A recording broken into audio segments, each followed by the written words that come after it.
Hello, good people. Hello, beautiful people. Welcome to my channel. If you're new here based off the title, welcome. Thank you for stopping by. Thank you for kicking play. But before we start talking about this, you see the title of the video, please subscribe. Please like, drop a comment. Let's remain respectful in the comments, but would love to hear everybody's thoughts on the title. So today we'll be talking about Angel Reese, Caitlin Clark, and Chennedy Carter.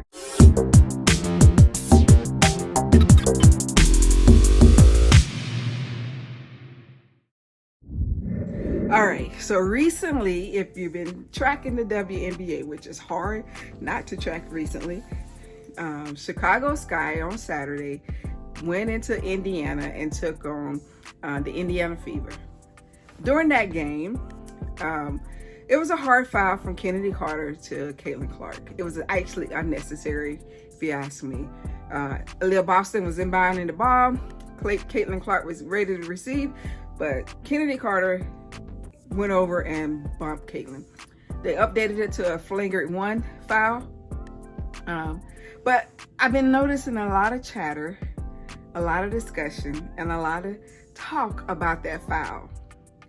So I went on YouTube to do further investigation into the media coverage. I noticed, I believe it was ABC News or Fox News or something, one of the news channels uploaded and was talking about, it was a short video. I think it was like 1 minute and 40 some seconds. First Take talked about this. This what sparked me to make a video. I was getting ready for work on this morning. This morning is 3 June 2024, so this is Monday when this video aired. You're seeing it on a Tuesday. But in this segment, it was Stephen A. Smith, Molly, Monica McNutt, and Shannon Sharp. And they was talking about Chennedy Carter's foul against Caitlin Clark.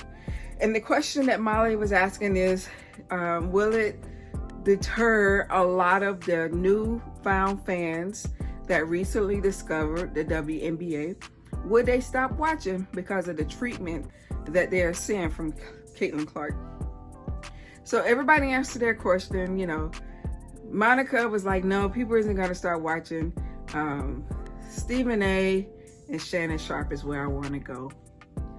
Stephen A. and Shannon Sharp disrespected. Watch the video and understand where I'm going with this. Tina Thompson, Lisa Leslie, Cheryl Swoops, Asia Wilson, Breanna Stewart, Diana Taurasi, Sue Bird, the current coach, Teresa Witherspoon, Becky Hammond, Maya Moore,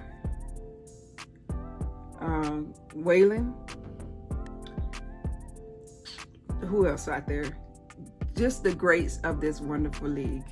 This league has been on for 28 years. 28 years. And they disrespect. It actually been on since 1997, so 27 years. They disrespected those legends by saying Caitlin Clark is the reason that the WNBA has traction and has a huge following right now. Nothing against Caitlin Clark. She is bringing the popularity into the league because of her name, Caitlin Clark. She brings the popularity. But 5 years ago, the WNBA was already working charter flights. It's been an ongoing battle. I wouldn't even say because of Caitlin Clark is why they got charter flights. It was already in the working. It just so happened to come in 2024 season, the rookie season of Caitlin Clark. But when Stephen A. Smith and Shannon Sharp was talking about how the ladies in the league hate them, the ladies in the league is, hate her, the ladies in the league is upset. And then Molly and Monica stood up for every lady in the WNBA, every professional, and said, no, it is not that. They are not hating on them. They are not mad at them. And this goes for the new fans too. The ladies in the WNBA is not mad at Caitlin Clark. They are not. Okay, we seeing all this extra hard foul. Grow up. You play sports. Do you think somebody's going to sit here and just pity pat you? Now, Kennedy Carter file was a little excessive and a little bit much. I do agree with that. But they sat there and just disrespected so many people. Then they try to bring not Angel Reese, but they did, but I'm gonna go there. They brought up Asia, and Shannon said Asia Wilson should be upset because of all her accolades and everything that she's done on the collegiate level and the professional realm, on and off the court too, because she does so much, that she should be upset that Nike offered her a shoe deal. Asia is very private. Who's to say this shoe deal wasn't already in the mates years ago? It's people in the media that is planting these seeds, planting these doubts, is planting this hatred. It's people in the league that is saying this.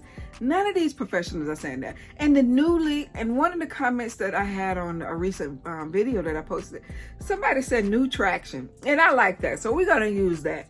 New traction is why we have all this disagreement back and forth about professional women. These ladies have one goal in mind, is to play basketball, win a championship. Now, should they be paid more? Absolutely. So many opinions out there. LeBron James, Charles Barkley. The media is blowing up this nonsense and making a narrative that is not there. It's a negative narrative about professional women, and these women are not hating each other. I'm sick of seeing it on Facebook, sick of seeing it on TikTok, sick of seeing it on YouTube. These newly fans that I'm just gonna call trolls, because they are just trolling for now, understanding that no one is hating on them. Now, all through YouTube, and I want you to search this. You search for yourself. Put in Chennedy Carter, Caitlin Clark heart file. You will scroll and you will see the coverage. Now, do y'all remember? Hold on, let me make sure I'm quoting this right, because I don't want to be misleading in what I'm about to say here. But there was a recent game, okay? There was a recent game. Let me see the date, where Angel Reese and the Chicago Sky played the Connecticut Sun. Y'all remember that game? They played the Connecticut Sun on Saturday, May 25th. Connecticut barely won that game. It was 86-82. Did y'all see Alyssa Thomas, blatantly foul Angel Reese? One. Then came back and slammed Angel Reese. Did y'all see that? But nobody talked about Angel. Nobody talked about her heart. I didn't see it, because when I scrolled through YouTube to see if that was a topic of discussion, like the Chennedy Carter and the Caitlin Clark incident, I scrolled. If I'm wrong, please link the video below. And if I'm wrong, I'm going to apologize right now. I didn't see it, so I will take that. I will apologize, but AT was ejected because of that foul she put on Angel Reese. It was so intentional. She should have been suspended, but nobody talked about that I know of. I didn't go on TikTok and see nobody really talking about that. Fox, Shannon, Stephen A. I don't know about First Take, because this morning was the first time that I actually was watching it, like really paying attention while I was getting ready for work. So what is the difference here? A lot of people saying it's black and white. A lot of people saying it's a race war. A lot of people saying that the great white hope, whatever y'all want to say. A lot of people is saying because this white girl for Iowa is getting all this attention, all the black people are hating. Ladies and gentlemen, hear me loud and clear. No one is hating on Caitlin Clark. That's a narrative that you guys have pushed on social media platforms. But let's just be real. No one knew about a Caitlin Clark until Angel Reese introduced her to the world. Angel Reese introduced Caitlin Clark to the world during the 2023 Women's March Madness Tournament. Nobody knew about Caitlin. And then she was shoved down our throats, in our face, every time you turn around. Because if she was already on pace to break Kelsey Plum's record, why wasn't they already talking about her? She was already on pace to break Kelsey Plum's NCAA women's basketball scoring record. Why wasn't they already talking about her? Why did after Angel Reese got all up in there? And of course they lost in the championship. And then here we go, 2023-2024 season. She was all in our face. Indiana took her number one. But y'all, can we just be honest? Caitlin is very immature. She get easily frustrated. She don't know how to contain herself. She take unnecessary shots that she shouldn't take. She's a turnover magnet. Okay, she's scoring 17 points a game. What did she do the last game? She scored 3 points against New York, and they mopped them. My Georgia's coming out, I'm sorry. They completely mopped the floor with them in that game. Nothing against her 3-point shot. Nothing against that. But it's going to take a lot of mentorship. It's going to take a lot of team unity for them to gel before they flow. Now, and another thing, she's with a horrible team. Ladies and gentlemen, newfound traction. You guys are not familiar that the worst team in each league, or let me speak for the leagues that I know. I just watched the NFL draft, and the Bears was the worst team last year, so they got the number one pick. I watched the WNBA draft, and Indiana Fever was the worst team last year, so they got the number one pick. Now, there are some times when a team would trade their number one pick for a known legend or star, whatever you want to say, and they trade it off to another team. That does happen. But Indiana was the worst team in the league. That is why she went to Indiana. But hey, I'm an Aces fan. Let me tell you a little bit about the Las Vegas Aces, the two-time champs, back-to-back, and we're working on three-peat for this year. The Aces took Kelsey Plum in 2017. 2018, we took Asia Wilson. 2019, we took Jackie Young. All three number one picks, back to back to back. Then we had Kayla McBride, but she went over in free agency. She went to Minnesota Lynx. Chelsea Gray came in, and then that team just built, and we brought in Bill Lindbergh. He retired, so then Becky Hammond came in. It took them some time. It's not, and the Aces isn't a super team.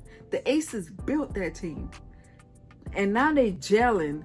They kind of make me mad this season because we are 4-2, but hey, we will three-peat this year. We will win the championship, so don't count them out. But I'm saying all that to say this: it's gonna take time. They got Aaliyah Boston, 2023 number one pick. Caitlin Clark, 2022 number one pick. Kelsey Mitchell. Elisa Smith, when they start gelling, if you watch that Chicago Sky and Fever game, they play good basketball. When you go to a New York and other teams, you know, they got so many veterans, you got to play real good to beat them, which Chicago Sky did beat them, but they had to play good. It wasn't an easy battle. So look at it like that. If they right now they don't look like they're gonna get the number one pick because the Washington Mystics is they are like 0-8, I believe. But with time, with mentorship, and now I hear people saying they should fire the coach. No. Christy Size is doing what she can do her second year of coaching. It's gonna take time. I'm sure they're gonna make moves, bring in some other people. The WNBA currently has 12 teams. They are expanding to bring in a team in California, and then they're expanding and bringing a team in Toronto. Is it fair to the great talent that's getting cut? No. But maybe some of these teams that are cutting great talent could pick up and help, like Indiana or Washington and so on. But guys, I just want to say the media coverage that I did see on this Caitlin Clark and Chennedy Carter is just ridiculous. So is it about race? Is it about color? Is it about pushing one narrative? Or are we going to make this a fair playing field and talk about all teams, all players? And then Monica came at Stephen A. and said, you have a huge platform. You have a huge following. Why haven't you been pushing the WNBA over the past 3 years? Monica was right. And then Shannon was like, see, you prove his point. You prove his point. No, she's not. Stephen A. talk all this stuff, but why isn't ESPN pushing it? Or why isn't Fox pushing? ABC, all sports platforms, all big influencers. Why don't y'all talk about it? It's been out there. And you know it's been out there. You know about these great ladies. You can't take away what they're doing. It's a growing pain for rookies. And I truly believe, give it time, and these rookies will come in and be the player that y'all probably knew in college. I was watching Asia Wilson rookie season. Yeah, she won Rookie of the Year, but you know, it took time for her to become the dog that she is right now. And it took time for the Aces to become the team that they are right now. But let me tell you something. My opinion only, and y'all rock with me and let me know. Drop it down below. And hey, if you're still with me this far and you haven't subscribed yet, please subscribe, give me a thumbs up. But let's talk about this. Currently right now, Rookie of the Year looks a little bit like this. Angel Reese is leading the league in offensive rebounds against all veterans. Jonquel Jones against AT, against DeWanna Bonner, Breanna Stewart, Asia Wilson. Every big that you could think of. Angel Reese. But if I was to rank where I saw the rookie class right now, I'm going to have to go Angel Reese number 1. Raquel Jackson number 2. Cameron Brink number 3. I think it's Alicia Edwards number 4. And then I'm going to have to drop Caitlin at number 5. She doesn't have a well-rounded game. She starts, yes. But you know what? I might even have to throw Kate Martin in there. Kate Martin is doing great things for the Las Vegas Aces. And I even put Kate over Cameron. Angel, Jackson, Kate, Cameron.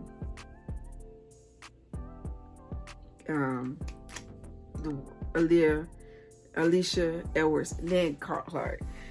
But it's still a lot of basketball to go. Nobody is hating. Nobody is hating. Please understand that. But that's it, guys. That's all I want to say. I was just trying to figure out, why weren't we getting the coverage that we saw for Caitlin? Why we didn't get that coverage for Angel Reese? So is the media pushing the narrative? Is the media making this about race? It's 2024. I wish we'd get over it. But hey, yeah, it'll probably be an ongoing battle for the rest of our life until God to come back and just change everything. But give me a thumbs up. Like this video. Drop a comment below. And guys, as I always remember, I love you guys from the top to the bottom, left and right in my heart.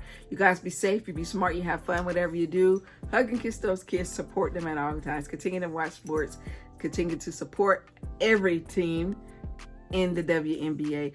And if you're new to this league, watch all teams. Develop your own opinion. See there's some great talent out there, and know that these women are making impacts and changing lives. I believe they said the highest paid, the WNBA highest paid players make like $250K a year. Hey, let's understand this. It's that season kickoff from May to October. They make the playoffs. $250K. That's more than what a lot of us make in a year. That's more than what we make in a year. More than most Americans. These ladies got other deals too. They got endorsement deals. They got shoe deals, Gatorade, you know, so many other deals, endorsements. Yes, I would love for them to be paid more, but I would say they're doing pretty good. And then some of them go overseas and they make millions over there too. But that's for another video. Guys, until we speak again through video, peace, love, joy, happiness, and abundant blessings to each of you. And until we speak again, I'll talk to you later. Peace.